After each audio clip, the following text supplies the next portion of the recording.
Biographical data shows that His Majesty grew up in foreign lands. Thus, when he consented to take upon himself the burden of kingship and the status as head of state, it could be the reason why His Majesty was intent on getting to know his subjects. Starting in 1954, dense jungles and mountain ridges and cliffs in the remotest parts of Thailand were the spots where the Lord of the Land and his entourage of mixed ages paid their repeated visits. His Majesty used to ask about the speed hill tribe people walked. Having obtained the answer, he would proceed at an ever-increasing speed. Distance and height not only added up on the time it took us to walk, they also took a heavy toll of the entourage's physical endurance. A sole high-ranking official could keep up with His Majesty, but then he looked up above him and fainted on the spot. His Majesty had to bend down to grab him. His name was Sichai. We then alternated between pulling him along and carrying him all the way up to the top of the cliff.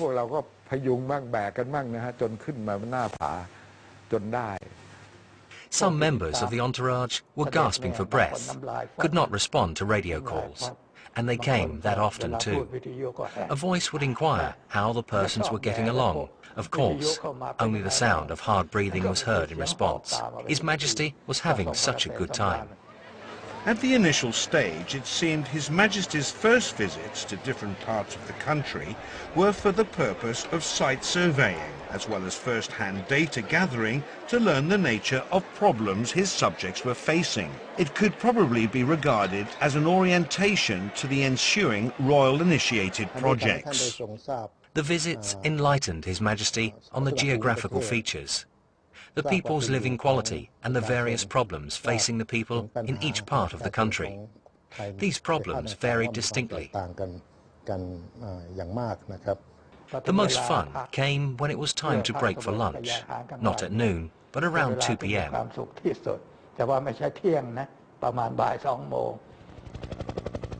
The road condition along the routes of His Majesty's visits, especially at the beginning of the reign, can be described as undeveloped. Up on high mountain tops, the only access is by air only.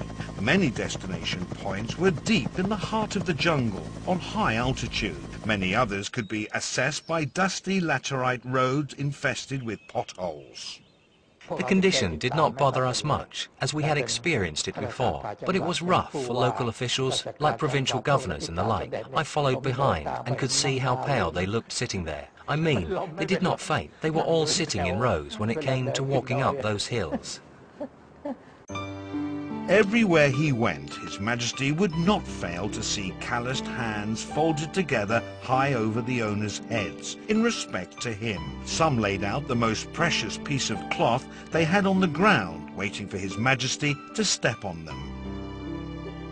With the king's footprint on it, the piece of cloth would not be used or washed. Instead, it would be neatly folded and preserved at the praying spot where the people keep Buddha's image. On Sabbath day, they will put flowers to pay homage to the sacred piece of cloth in gratitude for what His Majesty has done for the country. Most of them do this.